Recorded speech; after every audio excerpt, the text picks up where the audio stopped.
I found the perfect find. If you don't get out of here, like I didn't even. A bum dude comes up to a bum dude who's 25 years old comes up to a 40-year-old woman and says, "Hey, I think we could be together." It's because he's fine. Ain't no reason. Ain't no chemistry. Have you ever had a conversation with somebody significantly younger than you? I'm telling you, there's no chemistry there, intellectually. All right, stay tuned for my review.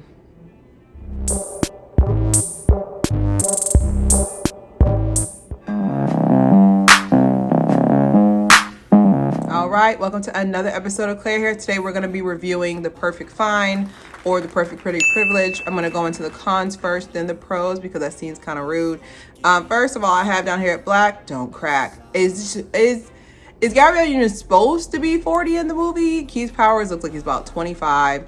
Real ages, Gabby's 50, Keith Powers is 30, so I mean around that. But let's go into the cons. Number one is no chemistry. And it's no one's fault. I'm yelling.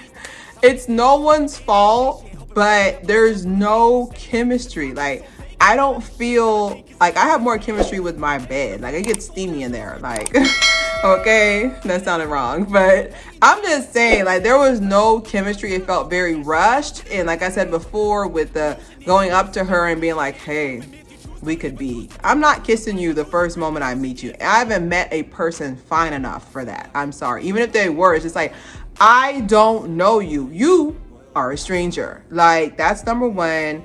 Number two, the mom's love trope. Okay, the mom's love trope with, first of all, Gina Torres. We're going to talk about her. She's the one on the pros because Gina Torres is just gorgeous. Doesn't make any sense. Like, she's one of those people that's going to be fine for the rest of her life. I have on here the mom trope. Like, why is it that why is it that like when a younger dude dates a significantly older woman, it's like he doesn't have mommy's love, so he's trying to find it in his partners. But yet it's perfectly normal when somebody fairly younger, like a younger woman, dates a way older man. It's like it's normal, as if there isn't some type of some type of like mindset going on there too. But I didn't like that. Number three, the background music was distracting. I can't hear.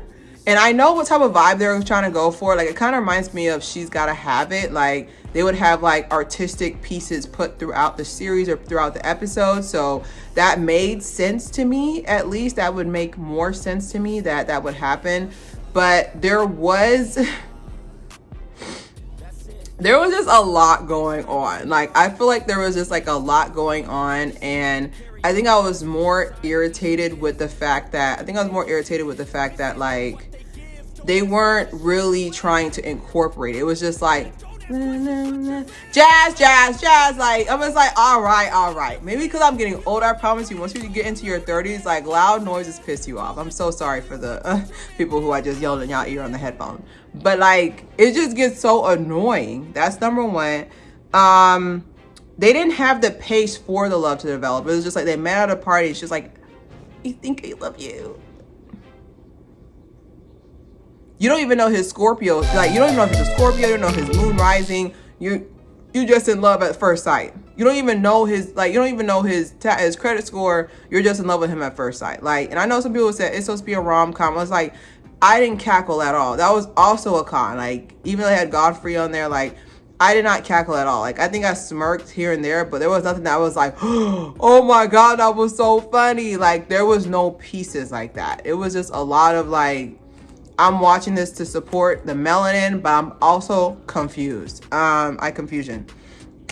Just to touch again, like I said, pretty privilege. If he was not attractive and vice versa, if she was not attractive, I feel like a lot of these interactions wouldn't have happened faster. For some reason, it's much easier and faster for you to follow. They're like scientific research that if somebody's attractive, it's much easier to fall in love with them because of the fact that humans are stupid. And I feel like this really tied into it because I'm pretty sure if he was, of course they're gonna say they had a lot of stuff in common besides the skin tone. I don't know. Like, I don't know.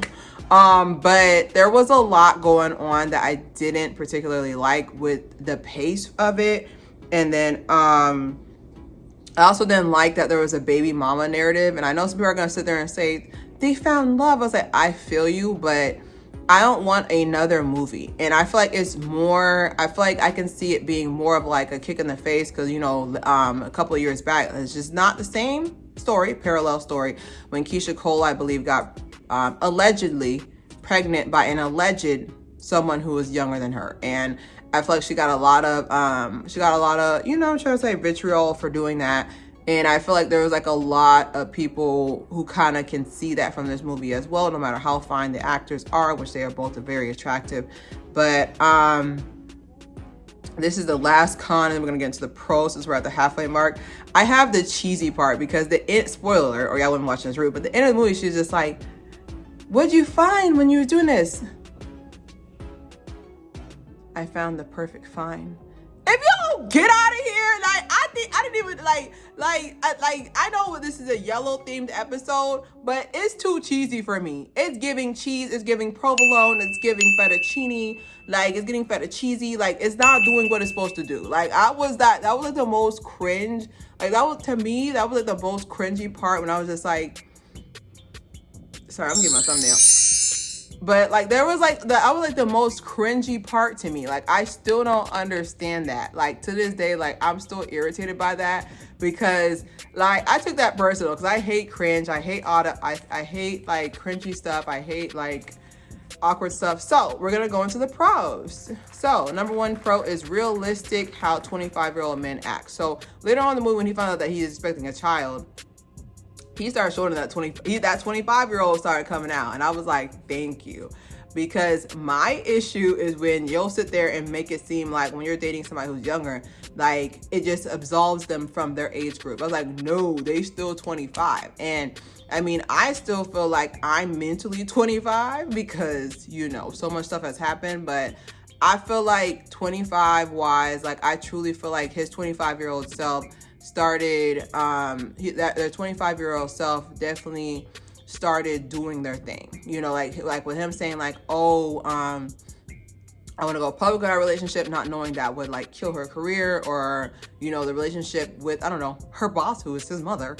And then like another piece too as well, I think another piece too as well for how 25-year-old men act. Like he really, you could tell he's still like, to me, I feel like it's so unattractive for a man to still stand behind mommy or still be holding on to a mom's coattails. Like me personally, I could never talk to no dude who's younger, who's like way younger than me. Like this is like 15 years. The difference between us 5 years, but 15 years younger is just like, I have nothing to say to you. Like, I don't even know how you got here. Whose son is this?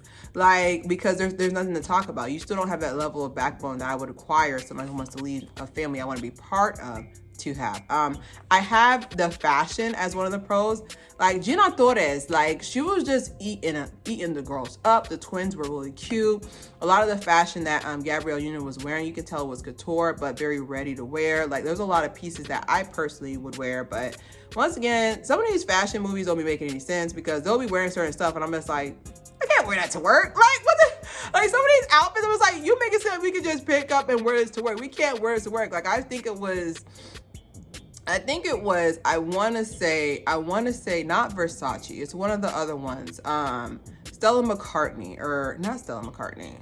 DVF, Diane von Furstenberg. I know all my brands. Don't play with me. I don't know what, it was one of the major labels, and they were just like, you can wear this to the office. Which office? We can't wear these to the office. I thought peak back, crop top, like booty shorts, like I can't wear this to the office. Like that's why I said like some of the stuff I was just like, I feel them, but I was also kind of like, but it's not ready to wear. I literally have in captions, in capital letters, Gina Torres is the pro about this movie. Like, you know, I don't know if I said, but I've been actually watching Suits, and oh my gosh, she's phenomenal. So to see her back again, big afro, her whole story development and everything, that was definitely a pro for me. Like, she was definitely a big, like, they picked the correct actress to play. More black led characters was a pro, because like I said, it's just not to sit there and like, you know, berate the movie. Like I said, like, it was an okay movie. I'll give my overall rating at the end, but it was an okay movie. But I can definitely say, like, to see more black led characters is nice. Plus I need ideas for makeup and hair and clothes, but it was nice to see more black led characters that are like main character in the movie. They're not the sidekick that pushes the plot along. But I definitely like that we're starting to have more of these, and so of course I'll watch it. I'll probably stream it. Like one day when I'm bored, I just need background noise, I'll probably just stream it just so the views can go up, so I can get on the countdown for like top watched movie for Netflix. Because if you don't know, when you get in that top 10 spot, you're basically showing producers we're worth putting money into. But you know, not to say it sucked. Like I said, I've seen worse. I've definitely seen worse, but I'm definitely happy that there's more black led characters, main character. We love to see it. We love to hear it. And then my final pro is age gap relationships can end happily ever after too. Because what has always irritated me, like, was one thing that's always irritated me when people will sit there and be like, oh, that's why your relationship didn't work out. He's way younger than you. That's why it didn't work out, blah, blah. And I was like, honestly, like, I like that it was reversed this time, because we see age gap relationships all the time with men. All the time. It's like a requirement. Like, once they turn 30, they look back. That's how I see it, you know? And it really sucks, because I feel like there's like a certain type of there's certain type of excitement to have somebody who's born around the same age as you, because you have more connections. There's more things that you guys have personally went through. So, you know, and for example, you know, Gabrielle Union's character is older, but they both like they kind of have the same taste of music, and he's like well versed in his stuff, you know. So I think it works out that way, but I just don't like that. I've always seen this narrative where the man is older, the woman's younger, and right off into the sunset on their white horse, like right off into the sunset. But then when the girl is just like, he ends up cheating because she gets too old, or she ends up cheating because he ends up cheating because she gets too old, or he wants to do more stuff and she wants to be like a homebody. And so like it usually happens where they don't end up working out. So I like the fact that this one ended up working out, even though it was cheesy. I found my perfect fine. Please. It's the writing for me. Overall review score 2 out of 5. Now stay with me. Okay. I give it a 2 out of 5 because I needed a little bit of explanation on the 3 out of 5. Like, for me to get to 3 out of 5, I would need a little bit more plot. Like, I feel like there was a lot of it that was rushed, but a lot of it that like took majority. I think the runtime wasn't even 2 hours. So I'm a big person. Like, I'm a movie snob. Like, I really want you to use your time wisely. So if I see you got a runtime for an hour and a half and like 30 minutes of that is you showing me art, that's fine. I can go to an art museum for that. But I want plot, I want development. That's why it felt rushed, because they spent money and time on the scenes that made no sense, that did not move the plot further along. And then they put less money on expositioning. I think you know her character, Darcine, whatever. But I think she told like the story for like, she told it all in 10 minutes. The father wasn't trash, but my parents da-da-da and da-da-da. And I was like, she did that in all under 10 minutes. It didn't really feel genuine. It was just like, all right, y'all, wrap it up. Like, it was like, wrap it up. Like, it didn't really feel like, to me, it didn't really feel like they were actually pacing the movie. Like, I love movies that are nicely paced, and I will sit there and watch a movie if it's nicely paced. But I would say the future is more movies with people who are average looking. I'm sorry, and I know people, you know, humans are very much, I'm a human too, I think, I don't know, but humans are very much visual creatures, so they want to look at something attractive. But I still feel like we need to start making more movies with average looking people, because like I said, like Keith Powers is gorgeous, and then Gabrielle Union is ageless and stunning. But I want more love stories that have average looking people, because regular, no offense, you know, on average, most people are not that, you know, extremely attractive. You see a movie like that, it's like, dang, I'm never going to find love until I get this surgery. I'm never going to find love until I look a certain way, have perfect teeth, perfect hair, perfect clothes, perfect skin. So it's just, I want more movies that have more realistic. Like I said, to me, one of my favorite Disney movies is Frozen. Like the main character, he's not some Prince Charming. Like he's like your average dude. Like I can tell like he goes to Trader Joe's. Like I want somebody who looks average looking to be a main character. But don't forget to subscribe, share. It's Claire Haire. The Perfect Fine.